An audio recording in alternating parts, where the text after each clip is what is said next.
Bonjour, bienvenue dans le labo Web SPSS 8.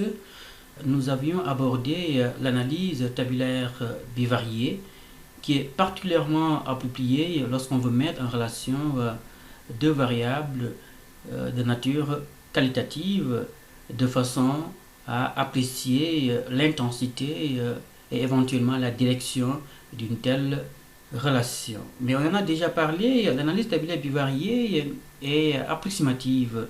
Approximative parce qu'elle repose simplement sur la différence entre deux points de pourcentage.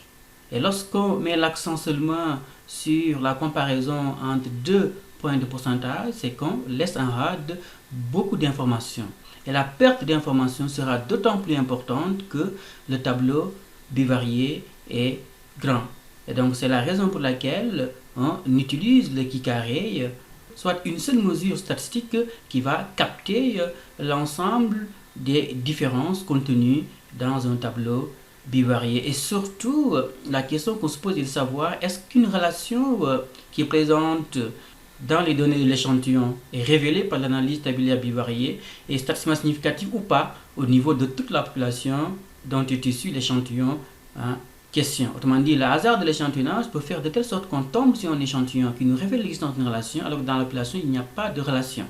Et donc, pour généraliser une relation à la population, on utilise le test du qui-carré. Par contre, le test du qui-carré a tendance à être significatif au fur et à mesure que la taille de l'échantillon augmente.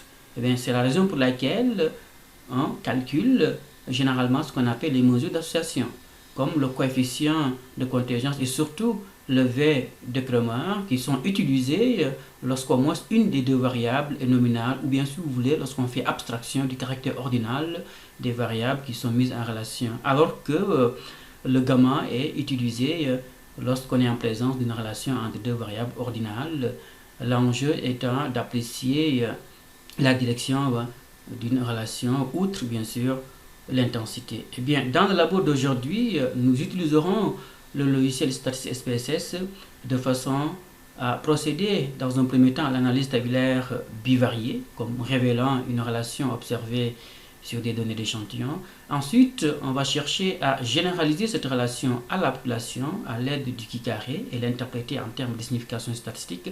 Et finalement, nous utiliserons des mesures d'association qui vont aider à rendre compte cette fois-ci de la signification réelle d'une relation et éventuellement de la direction d'une telle relation. Alors, pour mettre en pratique tout cela, on va partir de notre exemple de relation étudié lorsque nous abordions l'analyse tabulaire bivariée.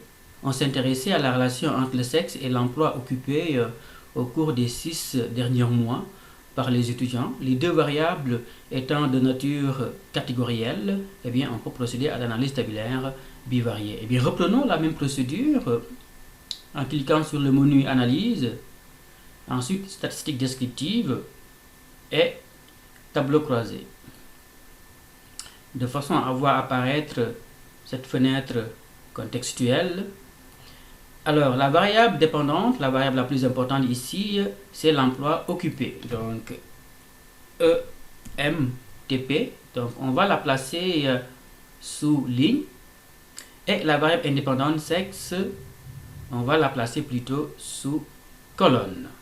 Ensuite, une règle fondamentale lorsqu'on procède à l'analyse tabulaire bivariée, c'est de calculer les pourcentages à l'intérieur des catégories de la variable indépendante, ici placée en colonne. Alors, on va les situer au logiciel en cliquant sur le menu cellule et sous pourcentage on va cliquer sur position ou colonne dépendamment de la version d'SPSS. Donc on va cliquer sur poursuivre. Ben, ça va être tout. On va valider en cliquant sur OK de façon à voir apparaître les résultats. Ici, mettant en évidence la relation entre le sexe et l'emploi occupé pour au moins 6 mois à l'aide d'un tableau bivarié. On voit bien ici que 45% des hommes ont occupé un emploi au cours des 6 derniers mois comparativement à seulement 34% des femmes. La différence en point de pourcentage étant de 11, nous sommes en présence d'une relation entre le sexe et l'emploi occupé, si faible soit cette relation. Donc voilà comment procéder à l'analyse tabulaire bivariée qui, encore une fois, est approximative. En l'occurrence, il est important d'avoir une seule statistique qui va capter l'ensemble des différences contenues dans ce tableau bivarié. Et surtout, il est important d'avoir une statistique qui va aider à généraliser les résultats de l'échantillon à la population dont est issu cet échantillon. En particulier, nous savons qu'il y a une relation ici entre le sexe et l'emploi, mais seulement au niveau des données d'échantillon. Donc il faut nous assurer que cette relation est également présente au niveau de toute la population étudiante étudiée. Car le hasard de l'échantillonnage peut faire de telle sorte qu'on tombe sur cet échantillon qui nous révèle l'existence d'une relation, alors que dans la population elle-même, il n'y a pas de relation. Précisément, quelle est la probabilité d'observer une relation dans cet échantillon alors qu'il n'y a pas de relation au niveau de la population? Eh bien, pour ce faire, il faut procéder au test du qui carré de façon à rendre compte de la signification statistique d'une telle relation. Pour ce faire, la première étape consiste à formuler les hypothèses nulles et alternatives. L'hypothèse nulle ici a l'effet qu'il n'y a pas de relation entre le sexe et l'emploi au niveau de la population étudiante étudiée. Et l'hypothèse alternative, il y a relation entre les deux variables au niveau de la population étudiante étudiée. Allons-y, cherchons à tester l'hypothèse nulle d'une absence de relation en reprenant la même procédure de l'analyse tabulaire bivariée, puisque le qui carré consiste simplement à approfondir l'analyse des tableaux bivariés. Alors on va y aller, on va cliquer sur le menu analyse. Ensuite, stade descriptive et tableau croisé. Alors, on voit apparaître la même fenêtre contextuelle de tout à l'heure. On va cliquer sur statistique de façon à signifier au logiciel qu'en fait, nous voulons le qui carré. Donc, on va cliquer sur qui carré. On poursuit. Et cliquer sur le menu cellule pour signifier au logiciel qu'en fait on ne veut plus les pourcentages, on veut surtout et les fréquences observées et les fréquences attendues. Autrement dit, les fréquences attendues sur l'hypothèse nulle d'une absence de relation, précisément les fréquences théoriques. Le qui carré étant tout simplement une façon d'ajuster les fréquences observées aux fréquences attendues. Alors on va les sortir en cliquant sur poursuivre. Je pense que ça va être tout.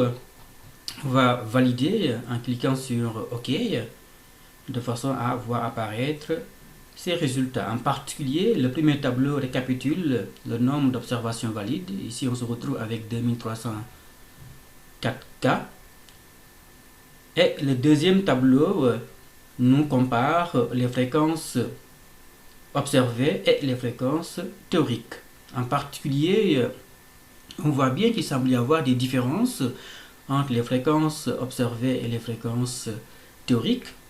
Pour ajuster ces fréquences, on calcule le qui carré. Alors, j'ai calculé à la main le qui carré en comparant les fréquences observées et les fréquences théoriques, en les élevant au carré, en relativisant pour les fréquences attendues et en calculant la somme des différences au carré relativisées. Donc, j'obtiens un qui carré de 23,7.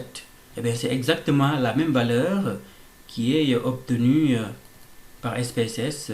Alors, on l'a ici, 23,7, qui réfère au qui carré calculé sur la base de nos données d'échantillon.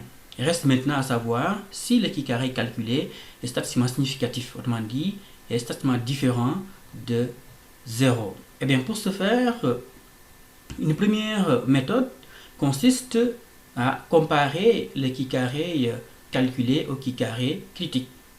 Et le qui carré critique, pour le trouver sur la table d'addition d'échantillonnage du qui carré, il faut connaître deux paramètres.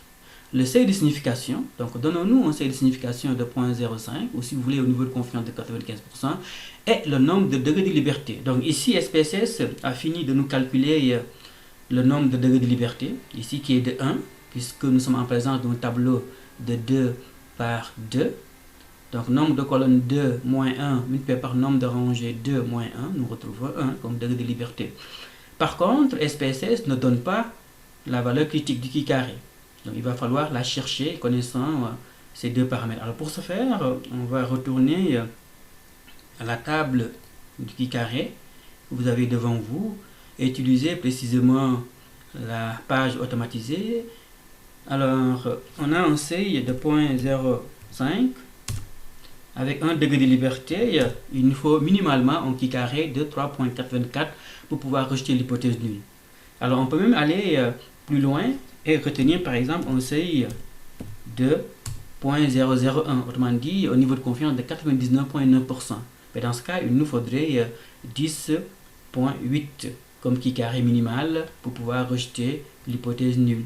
Et par conséquent, on voit bien ici que même au seuil très exigeant de 0.001, autrement dit avec 99.9% comme niveau de confiance, eh bien nous rejetons l'hypothèse nulle d'une absence de différence entre le sexe et l'emploi occupé, puisque le qui carré calculé 23.7 excède tout simplement le qui carré critique qui est de 10.828 au seuil de 0.001 avec un degré de liberté. Et par conséquent, on va résumer tout cela. L'idée étant de chercher à rejeter l'hypothèse nulle, donc c'est le but visé. Autrement dit, au lieu de chercher à accepter l'hypothèse alternative d'une relation, on cherche à rejeter l'hypothèse nulle. C'est le but qui est visé dans tout test d'hypothèse. Alors, pour pouvoir rejeter l'hypothèse nulle, dans le cas du qui carré, il faut que le qui carré calculé sur la base des données d'échantillon soit plus grand que le qui carré critique, qui dépend de deux paramètres, le nombre de degrés de liberté et le seuil de signification. Ici, dans notre cas, le qui carré excède le qui carré critique même au seuil très exigeant de 0.001. Ça, c'est la première méthode pour pouvoir rejeter l'hypothèse nulle. La deuxième possibilité pour pouvoir rejeter l'hypothèse nulle est de s'assurer que la probabilité de commettre une erreur en rejetant l'hypothèse nulle, autrement dit la probabilité calculée, soit plus petite que la probabilité critique. La probabilité critique correspond tout simplement au seuil de signification retenu. En l'occurrence, 0.05 comme seuil minimal pour pouvoir rejeter l'hypothèse nulle. En l'occurrence, autant la valeur critique du qui carré 3.424 est associée à une probabilité critique de 0.005, autrement dit c'est le risque d'erreur maximal, eh bien, autant la valeur calculée du qui carré 23.7 est aussi associée à une probabilité calculée. Et cette probabilité calculée, on l'a ici dans la sortie d'SPSS, on l'a ici sous signification asymptotique bilatérale. C'est la probabilité calculée par SPSS. Eh bien, cette probabilité, c'est tout simplement la probabilité de commettre une erreur en rejetant l'hypothèse nulle. C'est l'erreur de type 1. Et par conséquent, pour pouvoir rejeter l'hypothèse nulle, il faut que la probabilité calculée par SPSS soit plus petite que le seuil maximal d'erreur qu'on peut se donner être, par exemple, 0.05. En l'occurrence, ici, la probabilité calculée 0.00 est plus petite que le seuil de signification 0.05. Et même, c'est plus petit que le seuil de signification très exigeant de 0.001. Et par conséquent, la probabilité calculée par SPSS est inférieure à 0.001. Généralement, vous allez voir ce genre de formulation dans les publications. C'est le signe effectivement que lorsque nous rejetons l'hypothèse nulle d'une absence de relation, la probabilité de commettre une erreur est de 0.0%. Eh bien, si la probabilité de commettre une erreur en rejetant l'hypothèse nulle est de 0.0%, eh bien, c'est qu'on peut se permettre effectivement de rejeter l'hypothèse nulle. Donc voilà deux façons pour pouvoir rejeter l'hypothèse nulle. Première façon, il faut s'assurer que le qui carré calculé soit plus grand que le qui carré critique.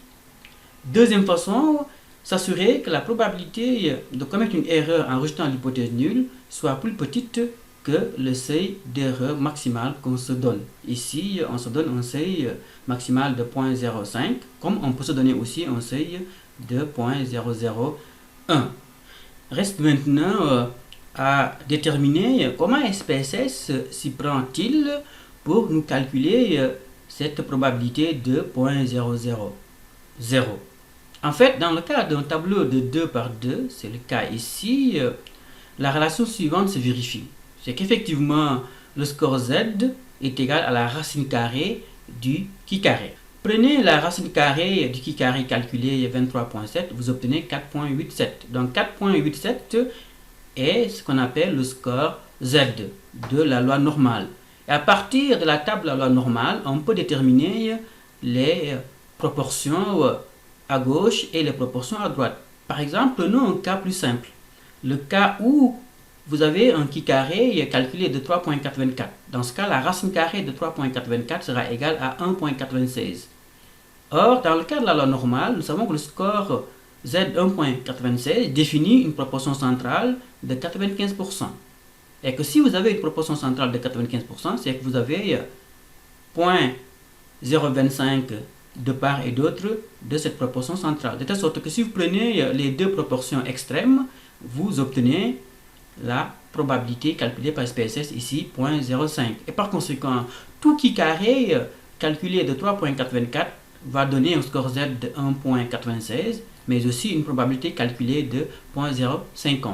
Selon la même logique, ici, nous avons un qui carré calculé de 23.72, précisément un score Z de 4.87, et donc on a 4.87, et dans ce cas, on aura comme proportion centrale autour de 1 et 0 pour ce qui est des proportions extrêmes, de telle sorte que si vous additionnez les deux proportions extrêmes, vous trouvez 0.000. Évidemment, si on devait continuer les décimales, on obtiendrait un chiffre supérieur à 0. Mais ici, on a des chiffres arrondis à 3 décimales. Et donc, voilà comment SPSS s'y prend pour effectivement calculer les plus-values. C'est que SPSS convertit tout simplement les qui carré calculés en score Z, et par de là, on peut déterminer la probabilité calculée. Alors, on a déjà parlé, c'est que le qui carré, à l'instar de tous les tests d'hypothèse, a tendance à être statistiquement significatif au fur et à mesure que la taille de l'échantillon augmente. De telle sorte qu'on peut instrumentaliser ce test d'hypothèse, puisqu'il suffit tout simplement d'augmenter la taille de l'échantillon pour qu'une relation faible, au point d'être triviale, s'avère statistiquement significative. Et bien, pour faire face à ces limites et par conséquent cette possibilité à l'instrumentalisation des statistiques, il y a un moyen, c'est de calculer ce qu'on appelle les mesures d'association. En l'occurrence, vous avez ici une façon de les interpréter. On va y aller par rapport à la relation entre le sexe et l'emploi occupé. On va cliquer sur Analyse, Statistiques descriptives et Tableau croisé. Alors, on va cliquer à nouveau sur Statistiques et signifier au logiciel qu'en fait, nous voulons le Wertkramer et phi. En fait, phi, c'est le Wertkramer dans le cas d'un tableau de 2 par 2. Alors, le coefficient de contingence, on en a déjà parlé, il n'atteint jamais le maximum, de telle sorte que le Wertkramer est beaucoup plus approprié. En particulier ici, on a deux variables nominales.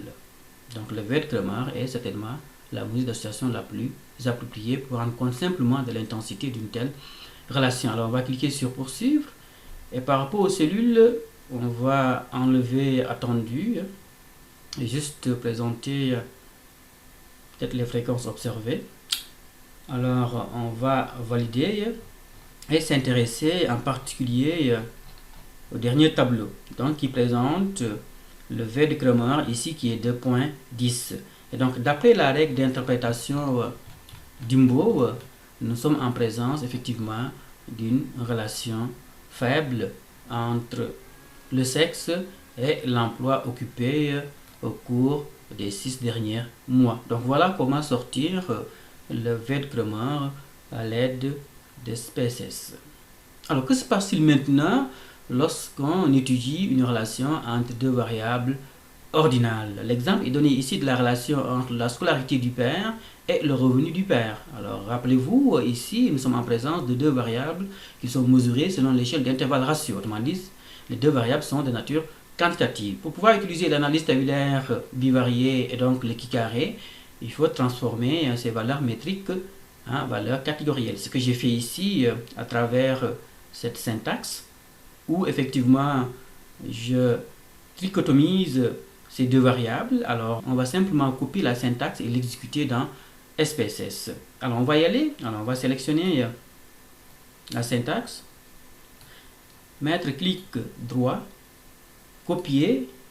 Ensuite au niveau des SPSS, on va cliquer sur fichier et nouveau syntaxe. On va ouvrir un nouveau fichier de syntaxe. Alors on va placer ce fichier ici et ensuite on va mettre clic droit et coller la syntaxe. Étant entendu qu'on peut mettre du contexte avec un astérix, donc on dirait recodage des variables revenus et scolarité du père. Ensuite, on va exécuter la syntaxe en sélectionnant et en cliquant sur le bouton vert. Alors, on va y aller. Alors, on voit ici que SPSS est exécuté. On va vérifier cela en se plaçant au niveau de la vue des variables. Et on voit apparaître effectivement les deux variables catégorielles. Alors, on peut sortir les distributions de fréquences en cliquant sur Analyse, Statistiques descriptives, Fréquences. Alors, on a revenu 2 et scolarité 2. Et voilà comment se présentent les distributions de fréquences. Alors, tout a l'air correct.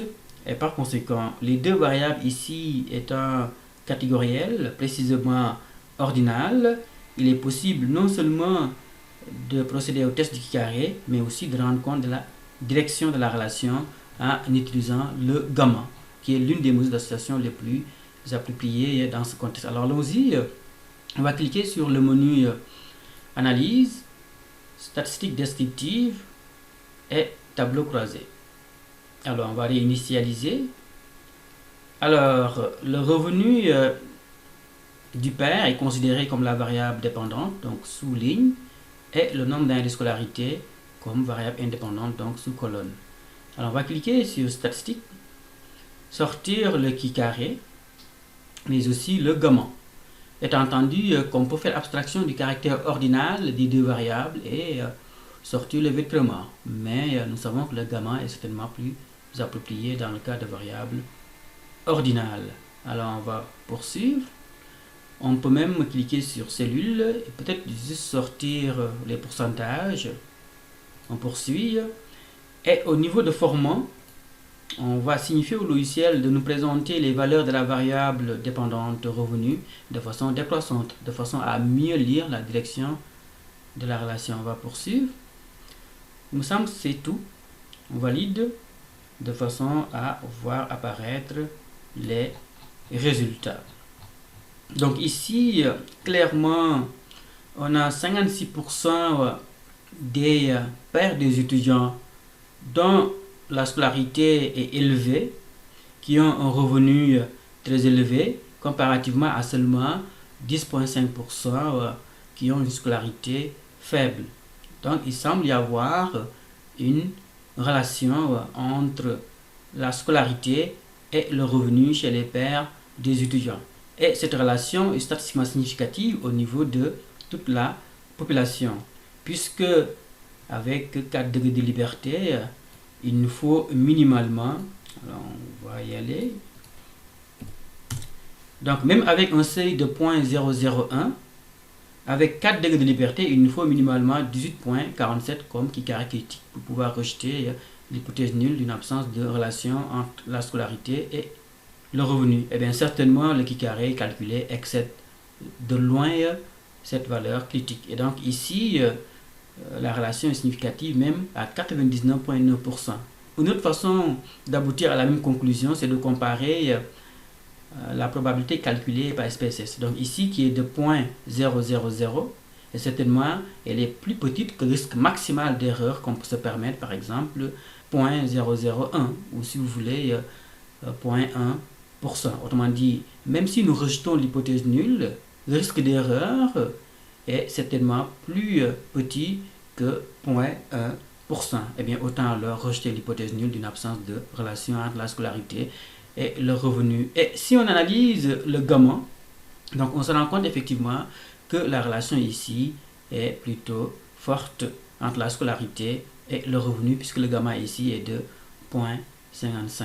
Mais aussi, le gamma étant positif, eh bien, c'est le signe que la scolarité et le revenu sont positivement associés chez les pairs des étudiants. Étant entendu que vous avez ici une façon de présenter les résultats dans un tableau compact, pour ce qui est dans un premier temps de la relation entre le sexe et l'emploi occupé.